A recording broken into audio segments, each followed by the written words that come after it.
अगर आपने हमारे चैनल को सब्सक्राइब नहीं किया है तो सब्सक्राइब करें, नोटिफिकेशन बेल आइकन को दबाएं और एबीटी न्यूज़ की सारी नोटिफिकेशन अपने स्क्रीन पर पाएं।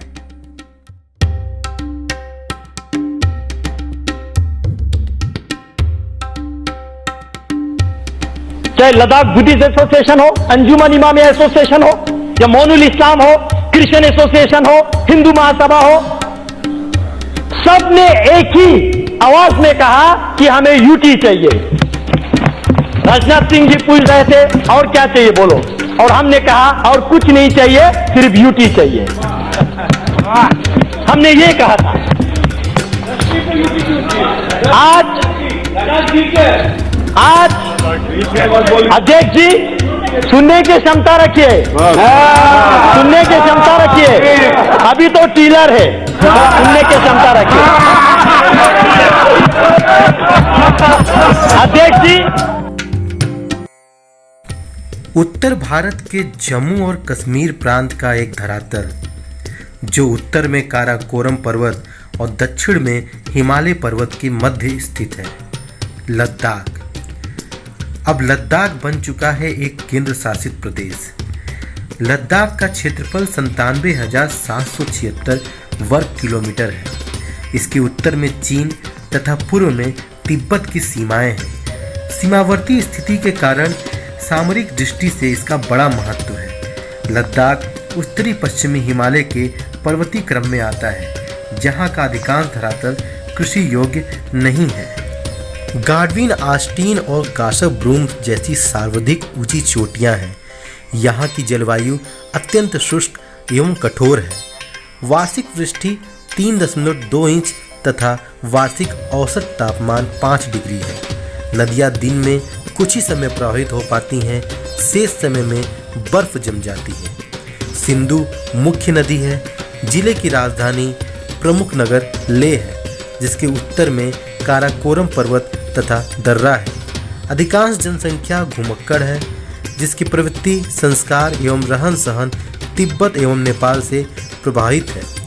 पूर्वी भाग में अधिकांश लोग बौद्ध हैं तथा पश्चिमी भाग में अधिकांश लोग मुसलमान हैं।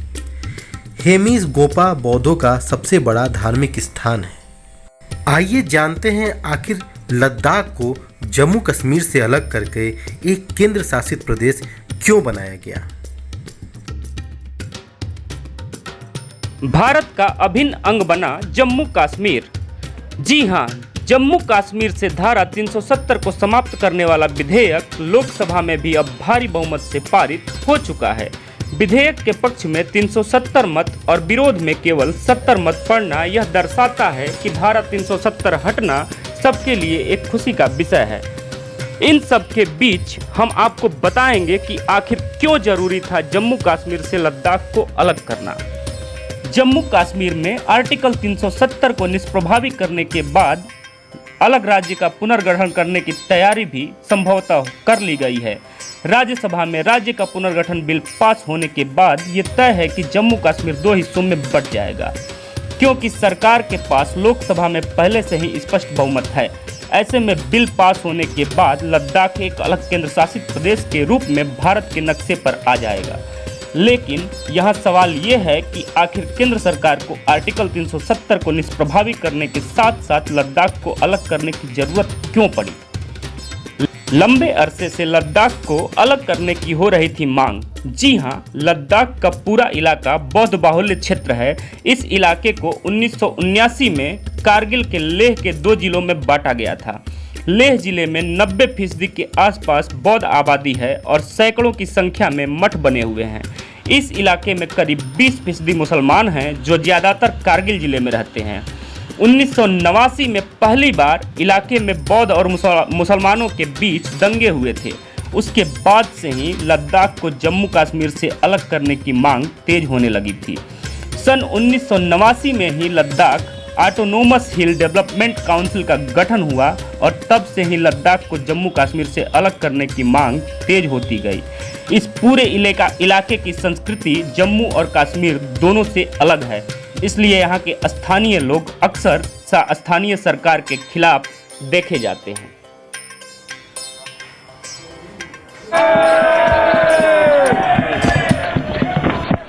अध्यक्ष जी, मैं डॉक्टर श्यामा प्रसाद मुखर्जी जैसे वीरों का,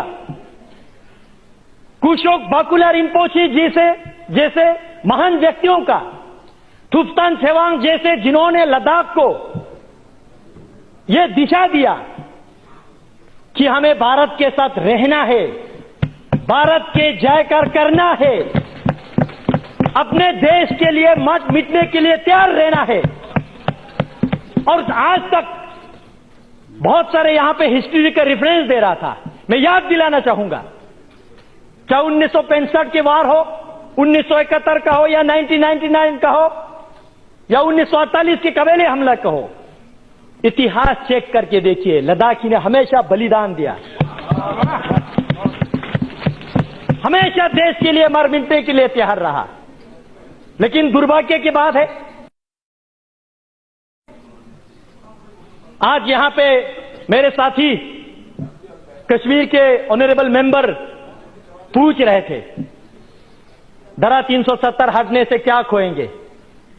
मैं एक चीज जरूर कहना चाहूंगा, एक चीज जरूर खोएंगे, वहां 2 परिवार का रोजी रोटी खोएंगे और कुछ नहीं खोएंगे। सिर्फ 2 परिवार का रोजी रोटी खोएंगे और कश्मीर के भविष्य उज्जवल होने वाला है। सभापति महोदय कारगिल के जिक्र कर रहा था यहां पे, और सदन को मिसलीड करने की कोशिश कर रहा था। मैं कारगिल से चुन के आता हूं, मैं गर्व से कहता हूं कारगिल वालों ने यूटी के लिए वोट दिया है। मैं याद दिलाना चाहता हूं सदन को, 2014 के पार्लियामेंट्री इलेक्शन में यूटी हमारे लद्दाख के टॉप मैनिफेस्टो पे था और लद्दाख वालों ने, मेजोरिटी ने यूटी के लिए वोट दिया। 2019 के इलेक्शन में फिर हमने यूटी को इलेक्शन मैनिफेस्टो में लेके आया और हमने दोनों डिस्ट्रिक्ट में, चाहे बुद्धिस्ट का हो चाहे मुस्लिम का हो, दोनों डिस्ट्रिक्ट में, लेह का हो करगिल का हो, हर क्षेत्र में हर लोगों के दरवाजे पे जाके हमने लोगों को यूटी समझाया ये क्या है। और लोगों ने बड़ी बहुमत के साथ, आज तक लद्दाख में जितना भी पार्लियामेंट्री इलेक्शन हुआ है, रिकॉर्ड मार्जिन के साथ ये सदन में मुझे आने का लोगों ने अवसर दिया। लोगों ने नरेंद्र मोदी जी के सरकार पे विश्वास किया, लोगों ने इस यूटी को स्वागत किया। आज करगिल की बात कर रहे हैं, क्या वो जानते हैं ये करगिल? मुझे इस सदन में कहने के कोई संकोच नहीं है।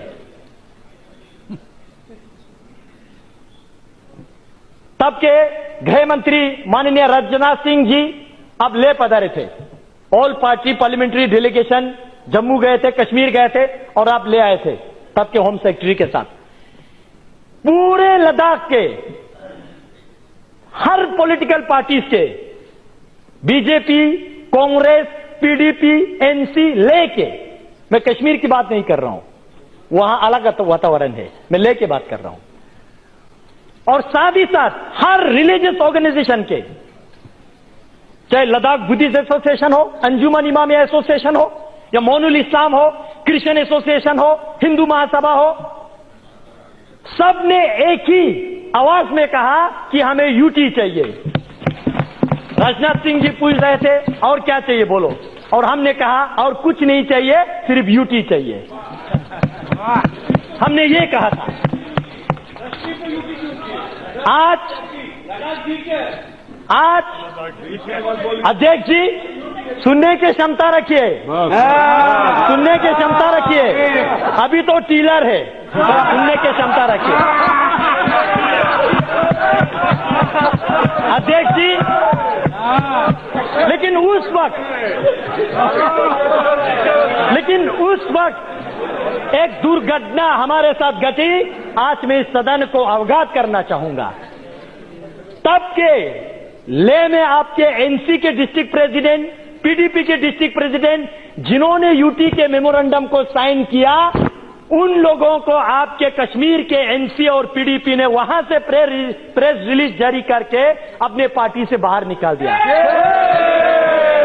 आज डेमोक्रेसी की बात कर रही है लोग, लोकतंत्र की बात कर रहे हैं। क्या वो थे आपका लोकतंत्र? लोगों का आवाज बंद करना, दबे कुचाले रखना, ये आपका लोकतंत्र था क्या? अध्यक्ष जी,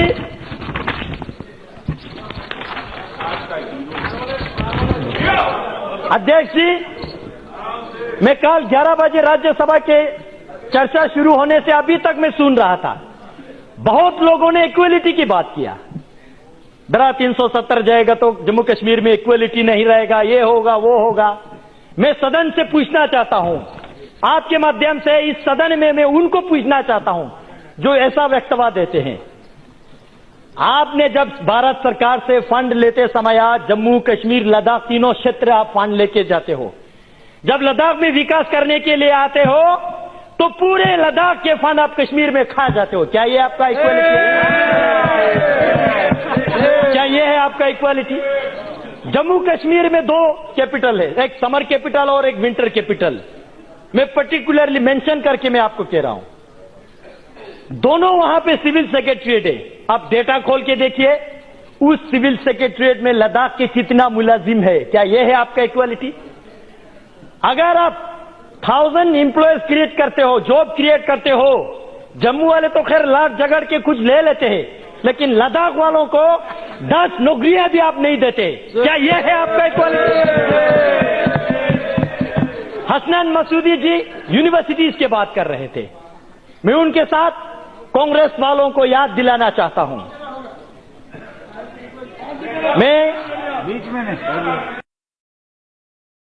मैं कांग्रेस वालों को याद दिलाना चाहता हूं, आपने 2011 में कश्मीर में आपने एक सेंट्रल यूनिवर्सिटी दिया, जम्मू में एक सेंट्रल यूनिवर्सिटी दिया। जम्मू वालों ने लाट जगड़ के दिया नहीं, लाट जगड़ के लिया। लेकिन उस वक्त मैं स्टूडेंट यूनियन का लीडर था। हमने जम्मू में जितने पढ़ाई करने वाले स्टूडेंट को रोड पे लाके इनके खिलाफ काले पट्टी बांध के हमने सेंट्रल यूनिवर्सिटी का मांग किया। लद्दाख में एक भी हायर एजुकेशन के इंस्टीट्यूशन इन्होंने नहीं दिया। क्या यह है आपका इक्वालिटी? यह है आपका इक्वालिटी? हाल ही में यूनिवर्सिटी दिया तो नरेंद्र मोदी जी ने दिया।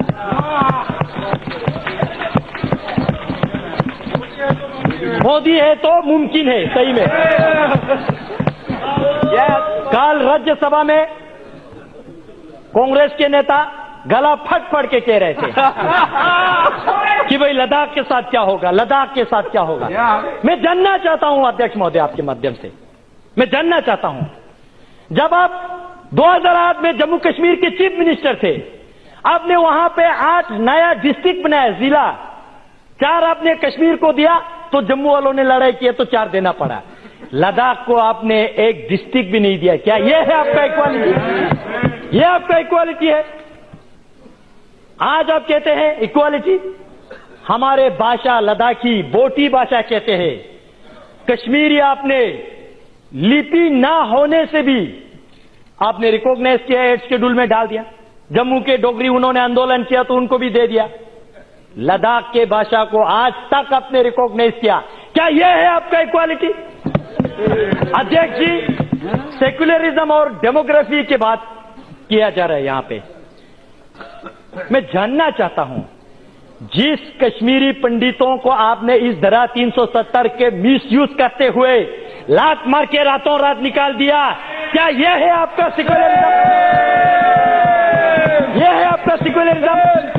इसी धारा 370 को आपने मिसयूज करते हुए कल वक्तव्य दे रहा है गर्व से, लद्दाख में पहले बौद्ध संख्या ज्यादा था, आज मुस्लिम संख्या ज्यादा है। मैं अफसोस के साथ कहना चाहता हूं, यह आपने धारा 370 को मिसयूज करके जम्मू कश्मीर में आपने बुद्धिस्ट को खत्म करने की कोशिश किया। यह है आपका डेमोग्राफिक मेंटेन, यह है आपके सेक्युलरिज्म। अध्यक्ष महोदय,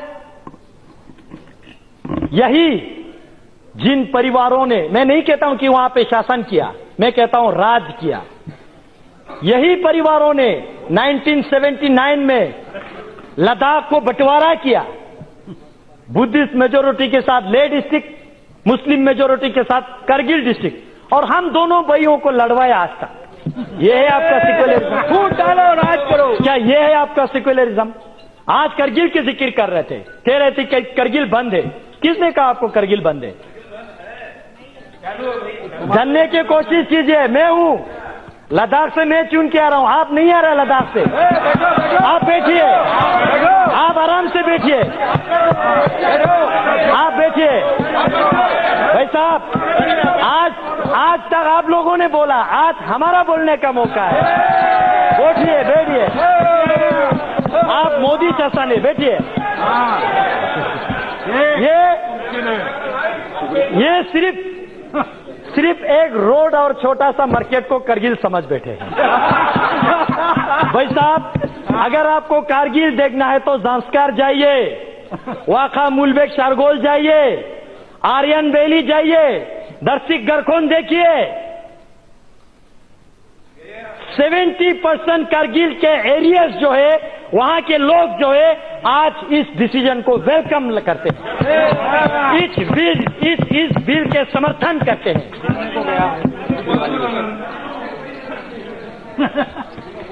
अध्यक्ष जी,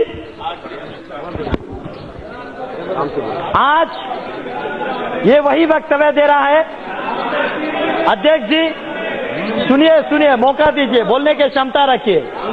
मैं आपकी तरह किताबें पढ़ के नहीं आता हूं, लेकिन ग्राउंड की रियलिटी महसूस करके। अध्यक्ष जी, कारगिल में जो अभी कह रहा है, ये इन्होंने फोन करके करवा रहा है। उनको भी नहीं पता है वो लोग क्या कर रहे हैं। उनको अपने भविष्य के लिए सोचना चाहिए, इनके जबान पे नहीं जाना चाहिए। ये अपने मुफ्त के लिए, अपने हित के लिए किसी को भी नचाएंगे। अध्यक्ष जी, अध्यक्ष महोदय, बैठिए, सुनने की क्षमता रखिए। अध्यक्ष जी, आज से 66 वर्ष पहले जनसंघ के संस्थापक डॉक्टर श्यामा प्रसाद मुखर्जी ने 1953 में जो उन्होंने संघर्ष लिया, एक देश में 2 विधान, 2 निशान और 2 प्रधान, नहीं चलेगा, नहीं चलेगा। और इसी के संकल्प में मैं गर्व के साथ कहता हूं, इनको नहीं पता लद्दाख वालों ने अभी क्या किया आज तक। 2011 में आज ये कह रहे कि हमारा झंडा जा रहा है, झंडा जा रहा है। भाई साहब, आपका झंडा तो लद्दाख वालों ने 2011 में नकारा है। लद्दाख ऑटोनमस हिल डेवलपमेंट काउंसिल ने रेजोल्यूशन पास किया 2011 में। जम्मू कश्मीर के जो झंडा लद्दाख ऑटोनमस हिल डेवलपमेंट काउंसिल की चेयरमैन, एग्जीक्यूटिव काउंसलर, जो कैबिनेट और डिप्टी मिनिस्टर के रैंक के होते, उनको उनके घड़ी को लगता था। हमने उस झंडा को नकारा, हमने नेशनल एम्ब्लेम वाला वहां पे लगाया, क्योंकि हम भारत देश का अटूट अंग बनना चाहते हैं। ये है लद्दाख, क्योंकि हम मानते हैं आन देश की शान देश की हम संतान है। 3 रंगों से रंग तिरंगा अपनी ये पहचान।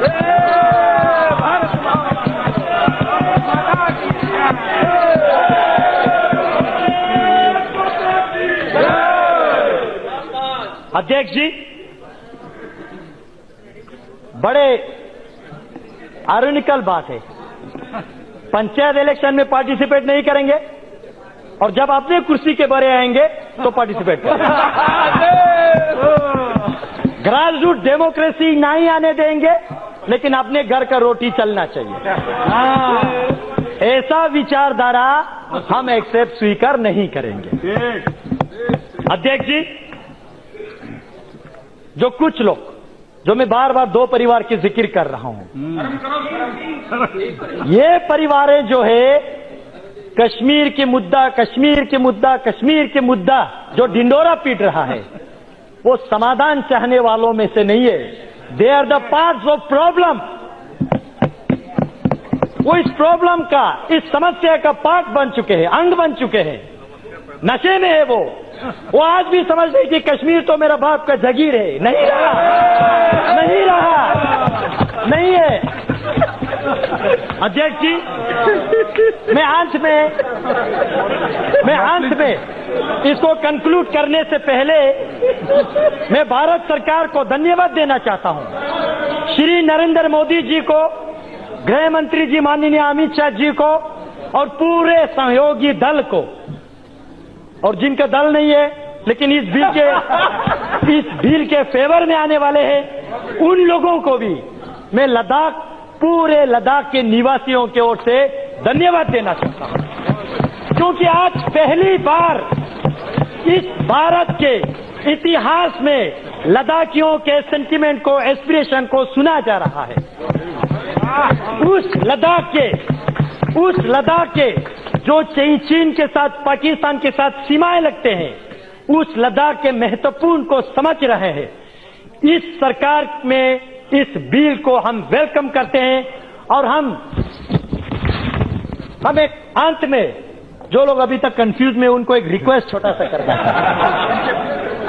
देश के लिए प्यार है तो जताया करो, देश के लिए प्यार है तो जताया करो, किसी का इंतजार मत करो, गर्व से बोलो जय हिंद, अभिमान से कहो भारतीय है हम, स्वाभिमान से कहो भारत माता की जय, और वर्तमान में करो इस बिल का समर्थन। बहुत बहुत धन्यवाद अध्यक्ष।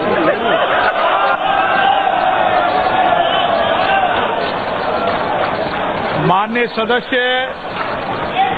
सदस्य बहुत लंबी लोकसभा क्षेत्र से आते हैं और मैं देखता हूं सदन में हमेशा सार्वगर्भित बात कहते हैं माननीय सदस्य। मैं जानता हूं माननीय सदस्य बहुत लंबी लोकसभा क्षेत्र है और नौजवान होकर जब भी सदन में बोलते हैं, मैंने जब भी देखा अच्छा बोलते हैं। ऐसे माननीय सदस्यों को सबको अप्रिशिएट करना चाहिए। Honourable speaker sir, this Hasan Masood ji ने जो इधर